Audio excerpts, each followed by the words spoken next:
Hello, good morning everyone. Welcome all of you.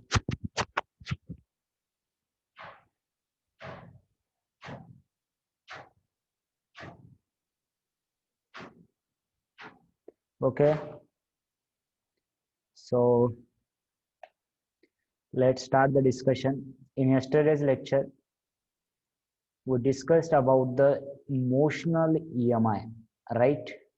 In emotional EMI, there are two types of motion: translatory motion and rotatory motion. Correct? So, for translatory motion, we use the formula. Which formula? Come on, everyone. In translatory motion, the induced EMF is given by E is equal to, come on, B L V, right? B L V. Then, to find the direction of that EMI,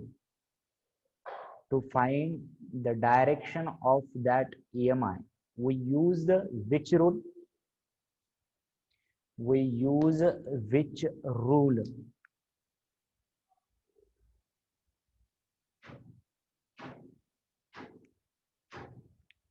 Fleming's right hand rule. बरोबर आहे?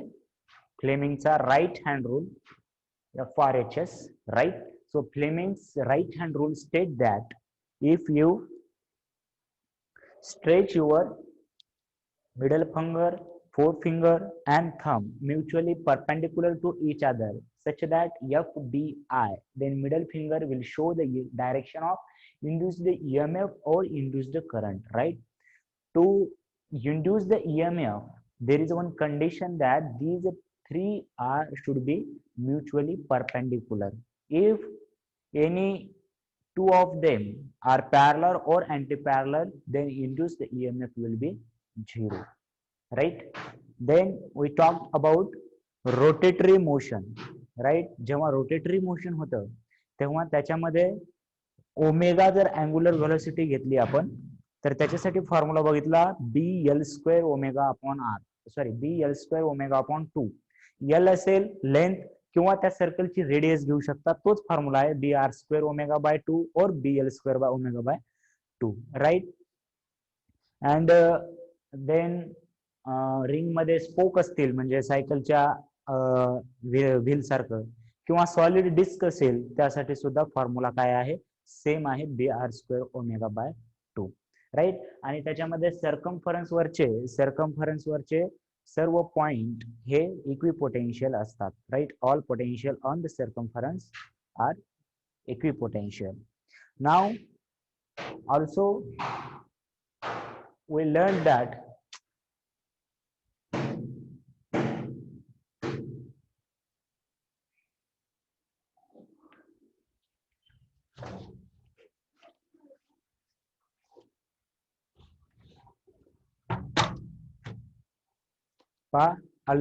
learned that when plane is traveling or train is running on the rule, right, there will be induced EMF and that EMF also will be given by, right, E is equal to BLV.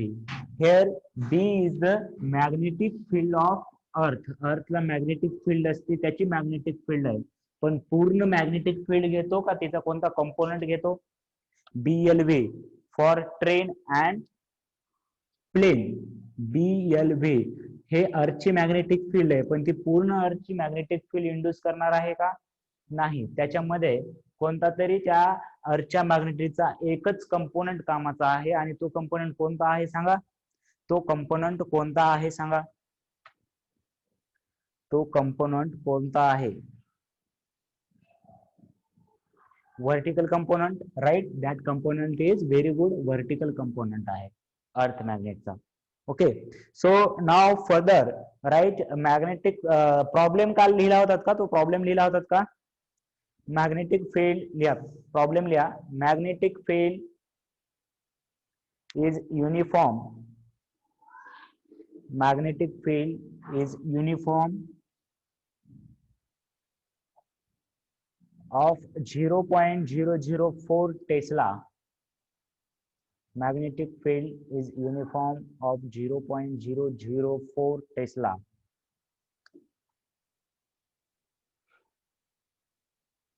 Radius of the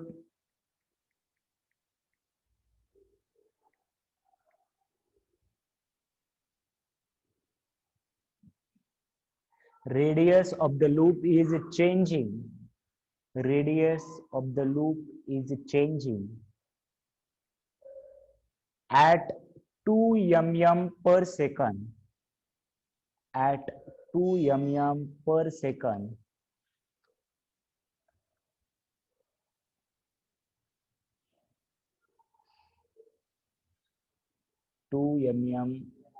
per second. Find out EMF in the loop. Find out EMF in the loop. Find out EMF in the loop. Find out EMF in the loop. When radius is 2 centimeter. When radius is 2 centimeter. When radius is 2 centimeter. Right.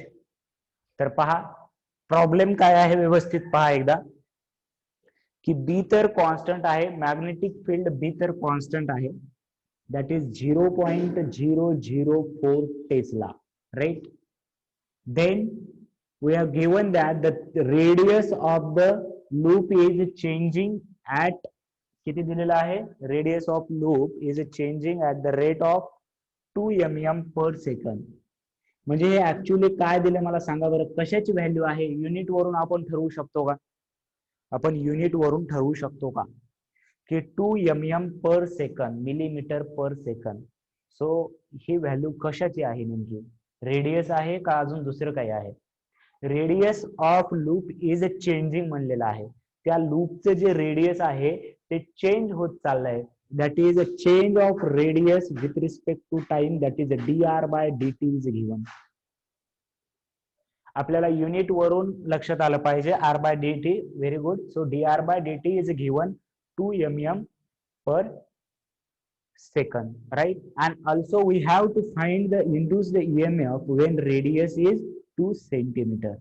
Now we know the formula of EMF is equal to d phi by dt. Here the phi is not directly given, so we will use the formula of phi. So d b a cos theta किंवा b ds cos theta लिहितो. जेव्हा आपल्याला theta बद्दल बोललेलं नाहीये, लक्षात घ्या, जेव्हा आपल्याला थीटा बद्दल बोललेलं नाहीये तेव्हा थीटा 0 डिग्री घ्यायचा. So that's value cos 0 will be 1. जेव्हा तिथे लिहून घ्या, when theta is not given, consider cos theta is equal to 1. When theta is not given, then consider cos theta is equal to 1, right? When theta is not given, then consider cos theta is equal to 1. Now we know that the b is a constant, so I take a b as out of derivative. या डेरिव्हेटिव्हच्या बाहेर घेऊ शकतो. मात्र a constant आहे का change व्हायला, सांगा मला. a कॉन्स्टंट व्हायला का चेंज व्हायला, हे cos theta तर 1 आहे, याचा तर काही प्रश्नच आहे.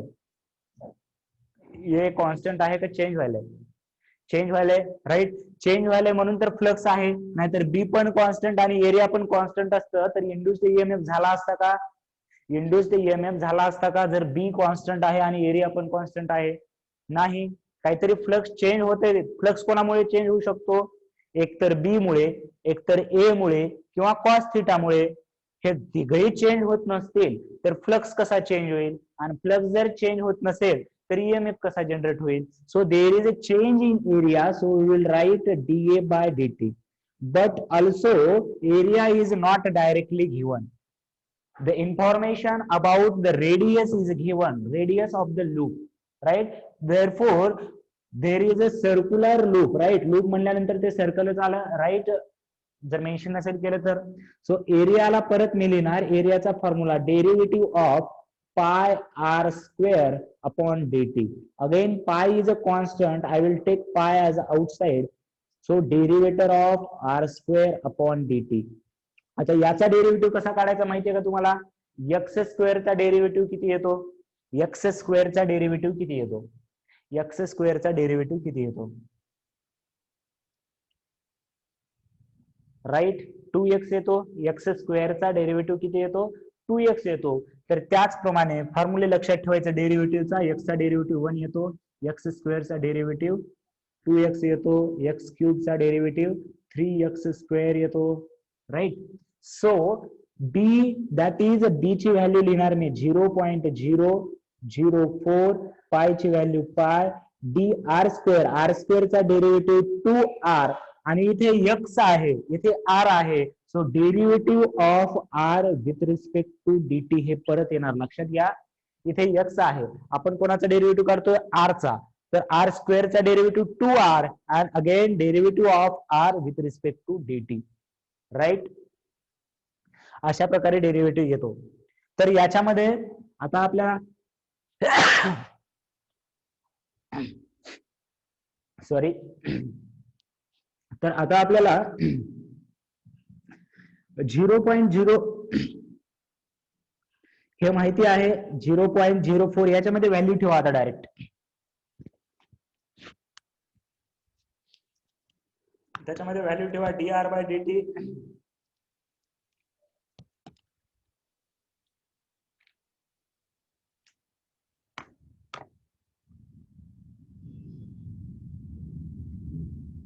किती येते आन्सर सांगा मला.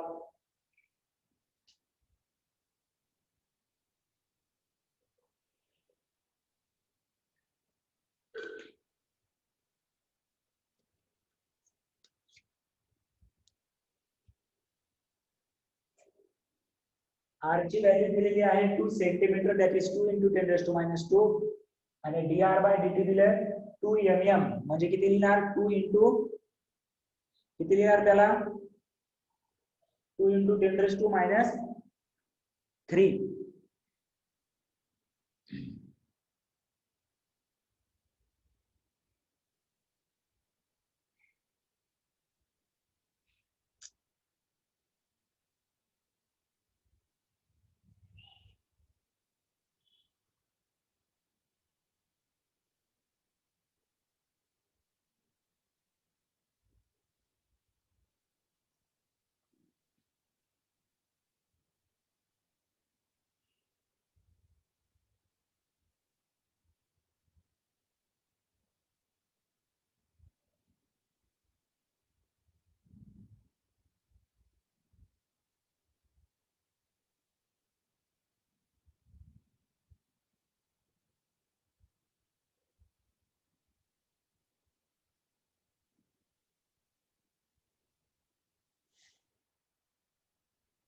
राईट. किती येतं बघा?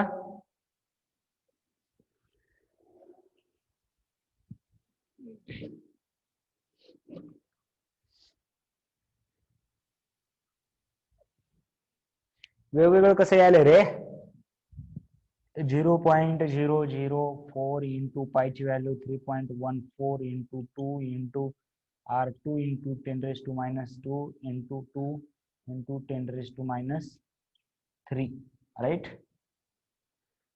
सो याची व्हॅल्यू 4 दूनी 832, तर 3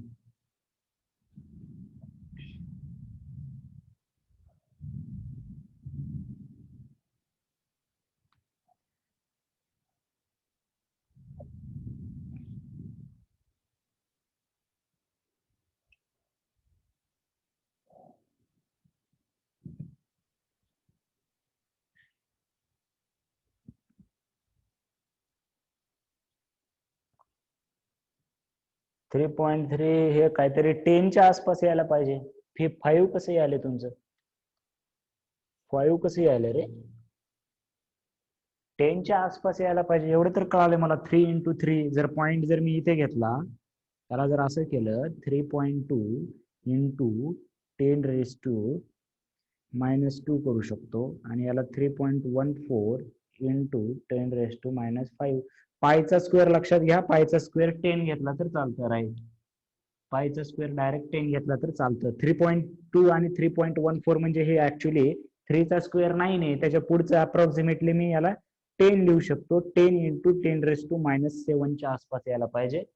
और द 100 × 10⁻⁶ दॅट इज 100 मायक्रोव्होल्ट. आता अप्रॉक्स किती लवकर काढलंय तुम्ही, कोणत्या पद्धतीने काढलात हे कळायला पाहिजे तुम्हाला. बघा मी हे 2 × 2 × 2 8 आणि 4 हे 32 केलंय आणि 3 आणि 3 आहे, तर मला ऑप्शन वरून कळायला पाहिजे. 3 × 3 9, 9च्या पुढे एक 10, कोणी 50 म्हणाले, कोणी 40 म्हणाले. हे इथे काहीच गरजच नाही. 50 आणि 40 आन्सर कसं येते? म्हणजे तुमचा फर्स्ट डिजिट ऍटलिस्ट 1 असला पाहिजे, 4 बी नसलं पाहिजे आणि 5 बी, राईट.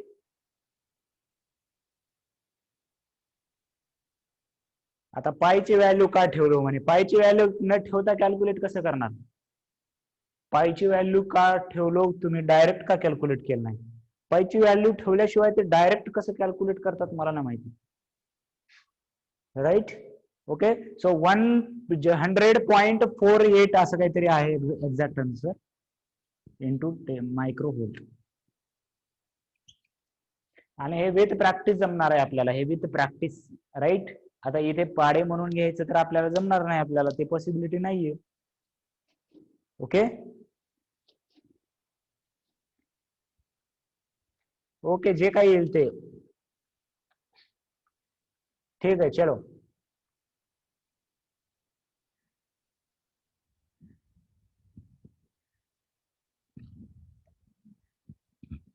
बघा,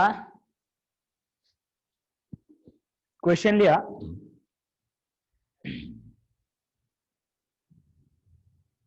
क्वेश्चन लिहा.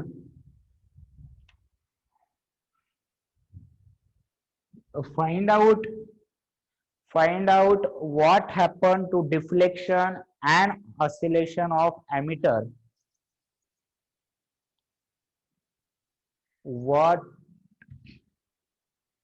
Find out what happened to deflection and oscillation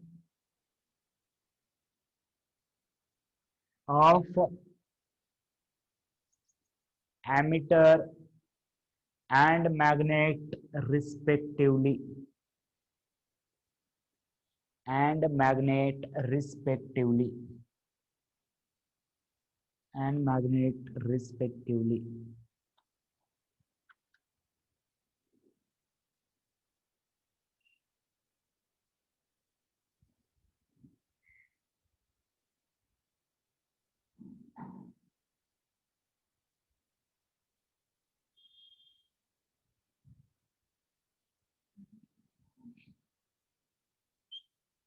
Draw the diagram.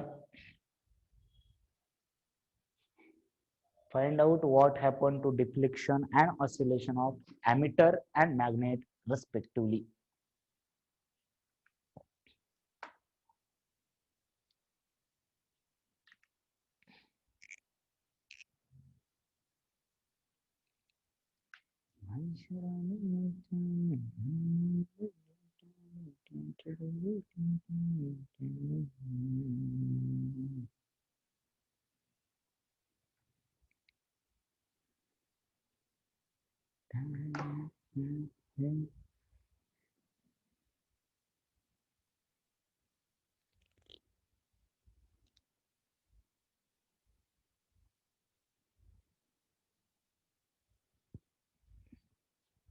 चला डायग्राम काढलात का? डायग्राम काढलात का?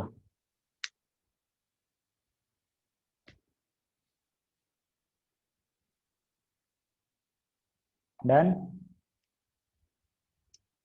Okay, question is what will happen, what will happen of oscillation of magnet.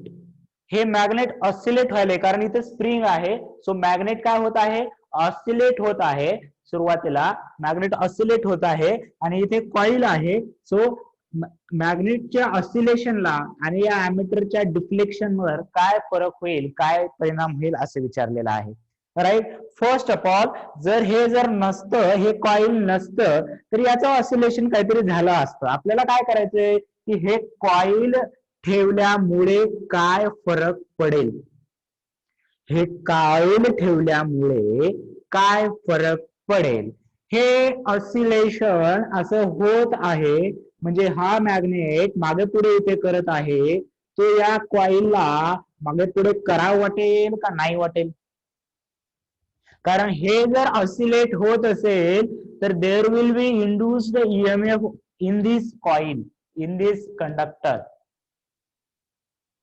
So it will oppose the agent of change of flux.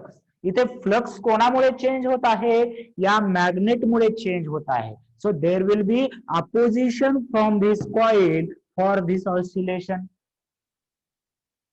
So one thing is clear, in absence of coil, there will be oscillation for longer time, oscillation for longer time. But when coil is a presence, coil present जर आहे तर काय होणार, ऑसिलेशनचा time काय होणार, ऑसिलेशनचा जो time असेल, ऑसिलेशनचा जो टाइम असेल तो शॉर्टर होणार. का होणार shorter, because it will change, it will oppose the motion of magnet. एवढी गोष्ट क्लिअर आहे का बघा, ही गोष्ट क्लिअर झाली का. कारण हे मध्ये इकडे आलं, इकडे येताना इकडे नॉर्थ पोल तयार होणार आणि परत इकडे जाऊ लागलं की अट्रॅक्ट करण्यासाठी साऊथ पोल तयार होणार.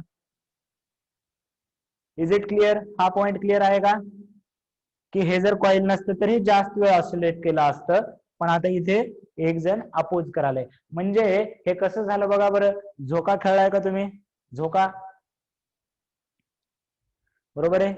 एकदा झोका दिला की कोणाला तर अशी सवय असते पाय पाय खाली हे करायची, बरोबर आहे का नाही, पाय असं अपोज करतं. ते मोशनला काय करणार, ते झोका घ्यायचं म्हणून झोका घेतला असा जोरात पायाने तर ते अजून वाढू शकतं, बरोबर आहे का नाही.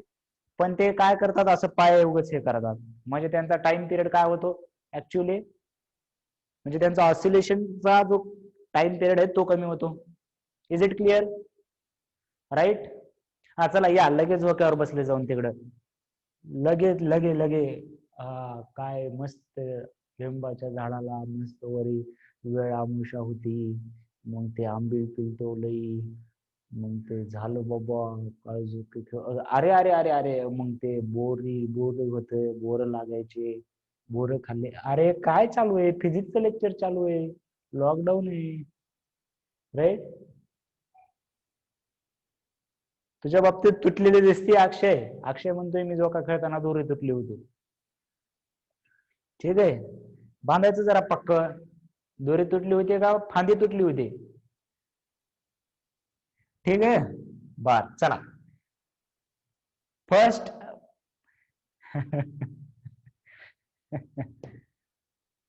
ओमकार म्हणतोय माझ्या वेळेस तर पाळणाच तुटला होता म्हणतोय. ठीक आहे, तर बघा लक्ष द्या की हे पहिली गोष्ट कळली की आपल्याला दोन गोष्टी काढायच्यात, की मॅग्नेटच्या ऑसिलेशन बद्दल काय होईल हे कळलं आपल्याला, मॅग्नेटच्या ऑसिलेशन बद्दल काय होईल ते कळलं आपल्याला, राईट. आता या डिफ्लेक्शन ऑफ अॅमीटर वरची, अॅमीटरचं डिफ्लेक्शन बघा, मध्ये येताना इथून वरून बघितलं तरी इथं कोणता पोल तयार पाहिजे सांगा मला, इथे कोणता तयार पोल पाहिजे, हे इकडे यायलंय, पहिलं ऑसिलेशन इकडे चाललंय, ह्याला अपोज करायचंय, अपोज करण्यासाठी अपोज करायचं याला, इकडे येताना खाली येताना अपोज करणार ना, ऑसिलेशन होणार आहे. सो इकडे खाली येताना वरून जर बघितलं हे रिपेल करण्यासाठी इथे कोणता पोल व्हायला पाहिजे, नॉर्थ पोल व्हायला पाहिजे. समजा नॉर्थ पोल होण्यासाठी काहीतरी डायरेक्शन ऑफ करंट अशी असेल काहीतरी, मग हे इथपर्यंत आलं, आता ऑसिलेशनला ते स्प्रिंग अजून मागे खेचणार, म्हणजे आता हे इकडे चाललंय. मग आता इथे कोणता पोल तयार होईल? इथे कोणता पोल तयार होईल आता?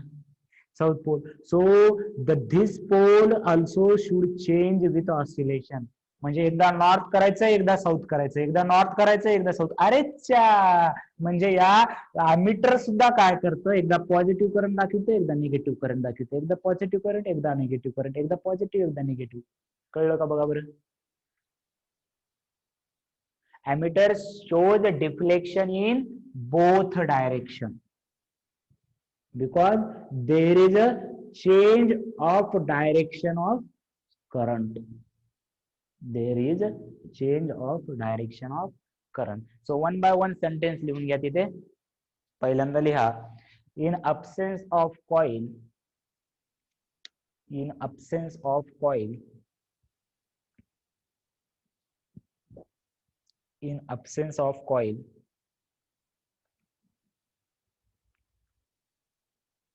जस्ट नोट्स मी हे करतो, शेअर करतो, थांबा, नोट्स शेअर करतो मी. स्क्रीनशॉट घेऊन नंतर लिहून द्या.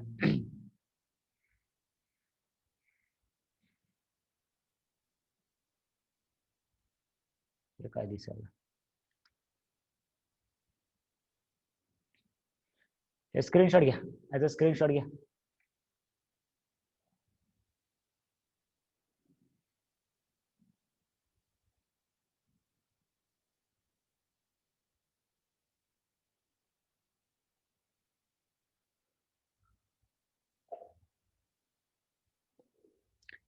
मला कळालं तर गॉडला का थँक,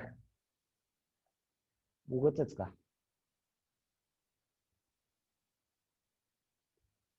स्क्रीनशॉट घेतलो, तेच मी जे सांगितले ते लिहिलं इथे. Yes, okay. तर बघा, ते नंतर लिहून घ्या. हे एक बीट संपूया आपण आज. एडीज करंट ऐकलंय कधी नाव? एडी.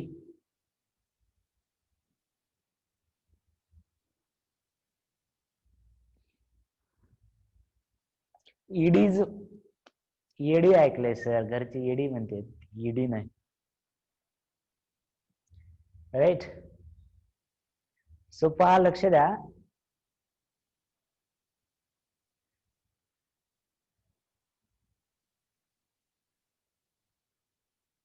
ठीक आहे. सो एडीज करंट काय असतो पहा, लक्ष द्या. एडीज करंट काय असतं एकदा लक्ष देऊया आपण. की बघा काय केलंय बघा, लक्ष द्या, इथे व्यवस्थित समजून घ्या. ही एक मेटल प्लेट आहे, ही एक काय आहे, मेटल प्लेट आहे, बरोबर आहे.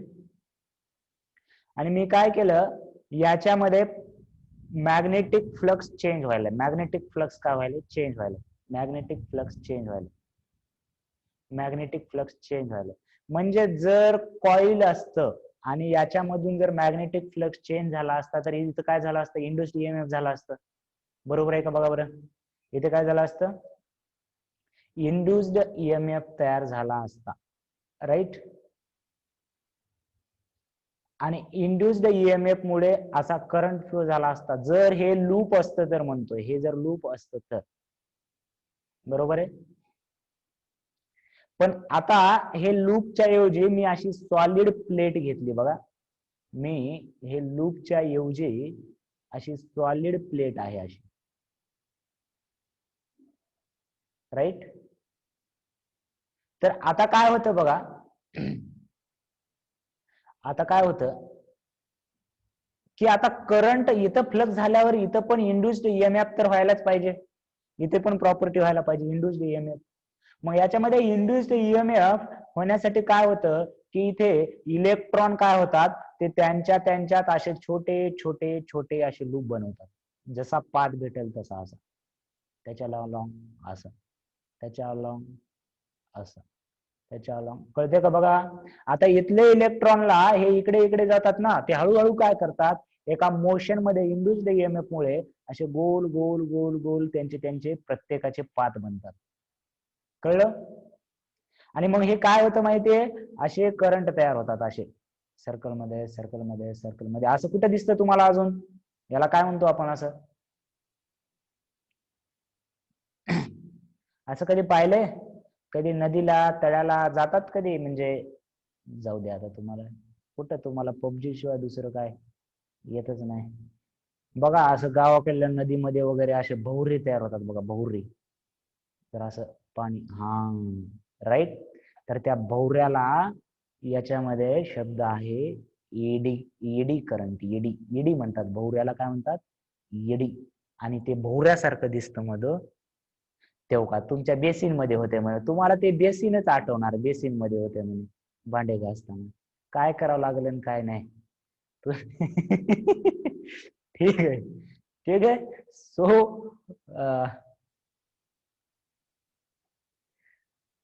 त्याच्यामध्ये होत असेल भाऊ, आता कुणी बघितले, आम्ही नदीच बघायचो. ठीक आहे, ओके. हा मला माहिती आहे, तुम्ही घासणार नाही एवढा तर गॅरंटी आहे, तुम्ही घासत नाही ते. ओके. तर लक्षात आलं का एडीज करंट म्हणजे काय आहेत? एडीज करंट म्हणजे काय आहेत, लक्षात आलं? फील आला का? एडीज करंट म्हणजे काय आहेत? उगं काहीतरी लय घाण दिलेला असतो कुठेतरी बुक मध्ये, उगं वाचत नका बसू. ठीक आहे. सो इथे काय काय लिहिले बघूया आपण पॉइंट वाईज. ठीक आहे, की बघा, magnetic flux change for metallic sheet. Metallic sheet घेतले आता आपण, लूप नाही, बरोबर आहे. Produces circular current in the sheet. सर्कलच्या टाइप मध्ये असे असे असे करंट तयार झाले. These current look like eddies in the water.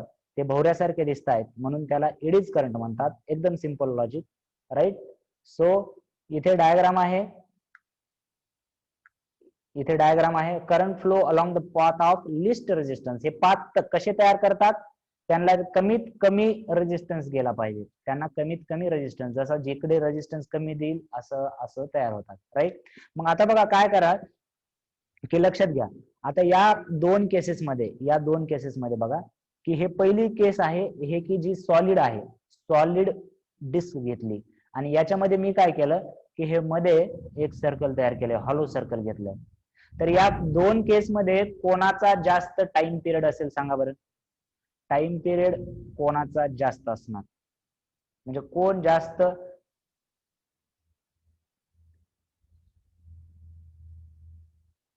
काही सांगता येते का बघा बरं?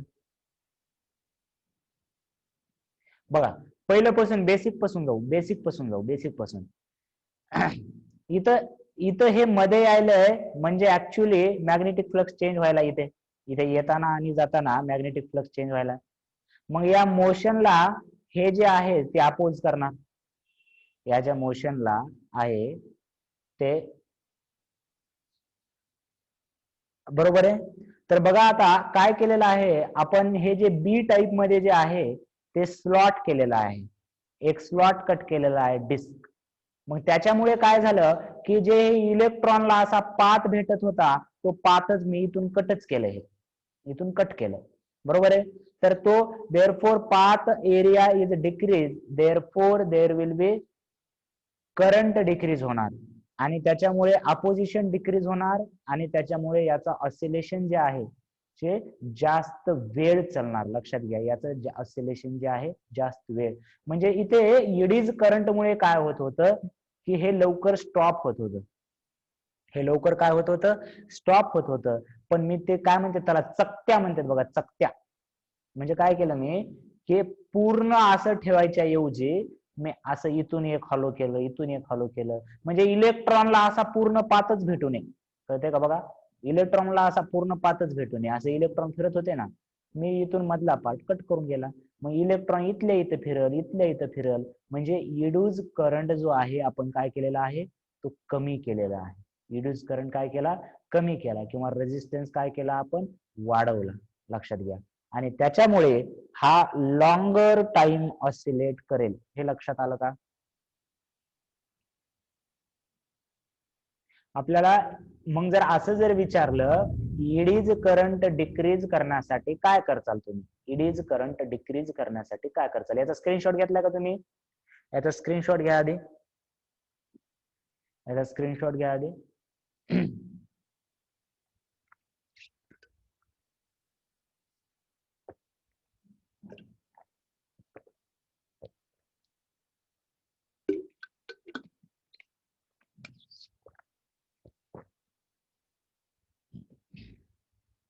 राईट. तर मग काय होतं बघा की एडीज करंट कमी करण्यासाठी आपण एरिया डिक्रीज करतो, इफेक्टिव्ह एरिया डिक्रीज करायचा किंवा असे स्लॉट करायचे, त्याच्यामुळे एरिया. बरं, या एडीज करंटचं काम काय काय असतं ते पण पाहूया. एडीज करंटचं काम बघा काय काय असतं, कुठे कुठे वापरला जातो एडीज करंट. ठीक आहे, कुठे कुठे वापरला जातो बघा एडीज करंट. याच्यामध्ये हे T2 हा जास्त आहे, लक्षात घ्या, जास्त टाइम ऑसिलेट होणार बीचा टाइम. मग application of eddies current, dead beat galvanometer, फक्त लक्षात ठेवायचे ऍप्लिकेशन. इंडक्शन फर्नास, म्हणजे काय होतं इथं, एडीज करंट जनरेट झालं की करंटमुळे हिटिंग इफेक्ट तयार होतो बघा, I2RT हिट तयार होते, बघितले का आपण, heating effect of electric current. हे जे तुमचे इंडक्शन आहेत करंटवर चालणारे, लक्षात येते का, बरोबर आहे. किंवा जे इलेक्ट्रिक ब्रेक्स आहेत ट्रेन मध्ये, त्या बुलेट ट्रेन वगैरे आहे का नाही, तिथे ऑटोमॅटिक इलेक्ट्रिक ब्रेक कसे करतात की तिथे EMI जनरेट केला जातो करंटमुळे, आणि त्याच्यामुळे ते जे मोशनला अपोज केलं जातं, बरोबर आहे. त्याच्यामुळे हे ऍप्लिकेशन लक्षात ठेवायचे, याचा स्क्रीनशॉट घ्या. आणि हे जे बीट आहे आपण नेक्स्ट वीक पासून सुरू करूया. हे इम्पॉर्टंट बीट आहे अगेन याच्यामध्ये, आणि थोडस लेवल याच्यामध्ये डिफिकल्ट आहे. आतापर्यंत आपण एकदम इझी पार्ट बघितलेला आहे, राईट. ओके, हे पण इझीच आहे, पण शिकण्याच्या आधी डिफिकल्ट म्हणायचं, शिकल्यानंतर इझीच वाटतं, right. Okay, so write down this application, take a screenshot, and we will stop here and meet on Monday. This Sunday one revision chapter and EMI up to self inductance exam ला असणार. Okay.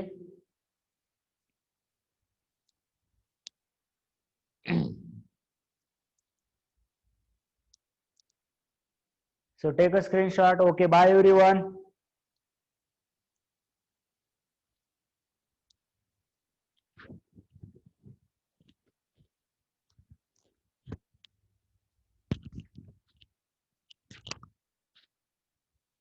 Okay.